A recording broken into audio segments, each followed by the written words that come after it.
যখন ট্রায়াল শুরু হবে আপনারা দেখবেন একে একে সবগুলো সাক্ষ্য প্রমাণ দিয়েই আমরা এই আসামিদের অপরাধগুলো বিয়ন্ড রিজনেবল ডাউট প্রুফ করার সর্বোচ্চ চেষ্টা করব।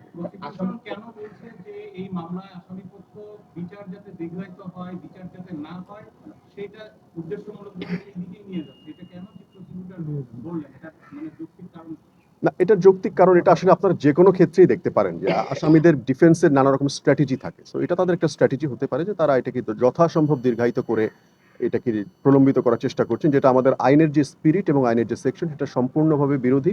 আমরা আইনের কথাটুকুই বলেছি, চিফ প্রসিকিউটর আইনের কথাটুকুই বলেছেন শুধুমাত্র, যে আইনে যেটা বলা আছে আনডিউ কোনো ডিলে অ্যালাউ করা যাবে না। এটা আগেও কখনো হয়নি, এখনো সেটা না যেন করা হয় সেই বিষয়টি তিনি বারংবার কোর্টকে বলেছেন। কতজন সাক্ষী এই মামলায় মোট আমাদের এখানে প্রায় ৩৫ জনের বেশি সাক্ষী রয়েছেন, তবে ফাইনালি কয়েকজনকে আনা হবে সেটা আমরা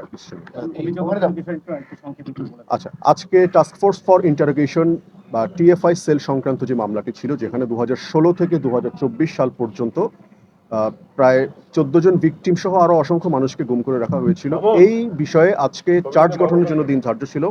মাননীয় ট্রাইব্যুনাল মোট 4টি অভিযোগ গঠন করেছেন 17 জন আসামির বিরুদ্ধে এবং আগামী 21শে জানুয়ারি ওপেনিং স্টেটমেন্ট এবং প্রথম সাক্ষী গ্রহণের মাধ্যমে এই মামলার বিচার কাজ শুরু হবে। আসামিপক্ষের আইনজীবী বলছেন যে চিফ প্রসিকিউটর জোর করে তাকে থামিয়ে দেওয়া হচ্ছে, কথা বলতে দেওয়া হচ্ছে না, এরকম অভিযোগ করলো। এখানে একদম আসামি পক্ষের আইনজীবী আসলে যে অভিযোগ করছেন এই অভিযোগটি আসলে সঠিক নয়, কারণ আমাদের learned senior prosecutor Mizanul Islam sir কোর্টকে সেটা ক্ল্যারিফাই করেছেন।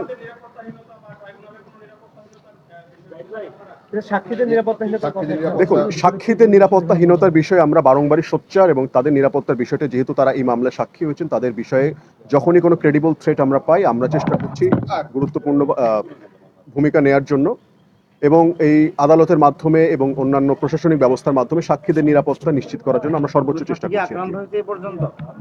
আমাদের